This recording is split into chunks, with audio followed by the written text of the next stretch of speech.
میرے پاکستانیوں، آج میں ایک آپ کے سامنے یہ ہنگامی جو میڈیا ٹاک کرنے لگا ہوں، یہ ایک ایسی خوفناک اور دردناک اور تکلیف دہ چیز ہے کہ میں سمجھا یہ انتظار نہیں کر سکتی کل کے لیے۔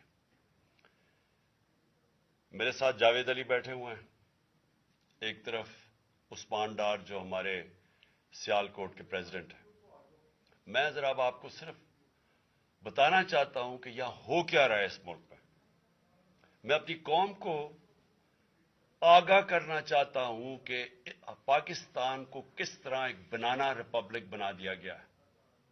آپ کو سننا چاہیے کہ اس انسان سے ہوا کیا، اور میں اس کے بعد آپ کو بتاؤں گا یہ جب ختم کر دیں گے کہ یہ جاوید علی تو ایک آدمی ہے جو سامنے آ گیا ہے۔ یہاں اتنے لوگوں کو انہوں نے جب سے ہماری گورنمنٹ گئی ہے اس طرح کے بیان دلوانے کی کوشش کی کہ یا ہمارے MPs MNAs جو تکڑے وزیر ہیں ان کے خلاف دو، یا ان کے اوپر ویڈیو فلم بنا دو، یا بلیک میل کرنے کے لیے ان کی کوئی آڈیو ٹیپس کر دو، یا ان کے اوپر کوئی کرپشن کے کیسز بنا دو بلیک میل کرنے کے لیے۔ ان کو عثمان ڈار نے جو کلاس 4 ہوتی ہے، جو کلاس 4 کی نوکری ہوتی ہے، وہ نوکری دلوائی سیال کوٹ میں۔ یہ خود بتائیں گے کہ ان کی نوکری ایک چوکیدار تھے، چوکیدار کی نوکری تھی۔ ان کو اٹھایا گیا، پولیس نے اٹھایا، اور اس کے بعد نامعلوم افراد نے اٹھایا، اور اب ان سے پوچھیں، ان کی زبانی پوچھیں کہ ان سے کیا گیا۔ پھر میں واپس آتا ہوں آپ کے پاس۔ بولو جاوید۔ السلام علیکم جی، میرا نام جاوید علی ہے۔ میں چوکیدار کی نوکری کرتا ہوں ایجوکیشن ڈپارٹمنٹ میں۔ تو مجھے ادھر بلایا جاتا ہے کال کر کے کہ آپ آئیں ادھر اور آپ سیلری اپلائی کریں اور آپ کو جو ہے نا آپ کی سیلری ملے۔ میں ادھر گیا ہوں اور مجھے ادھر صبح 11 بجے سے لے کے تقریباً 3-3:30 بجے تک بٹھایا جاتا ہے۔ آپ بیٹھو، کرتے ہیں تقریباً ادھر 4 بجے کے قریب 7-8 پولیس والے آتے ہیں۔ وہ ادھر سے مجھے پہلے ہاتھ کڑی لگاتے ہیں، بعد میں میرے آنکھوں پہ اوپر شرٹ باندھتے ہیں اور اوپر چولا ڈال لیتے ہیں کہ جیسے میں کوئی دہشت گرد ہوں، ٹھیک ہے۔ ادھر سے مجھے پرائیویٹ گاڑی میں اٹھاتے ہیں اور لے جاتے ہیں نامعلوم جگہ پہ۔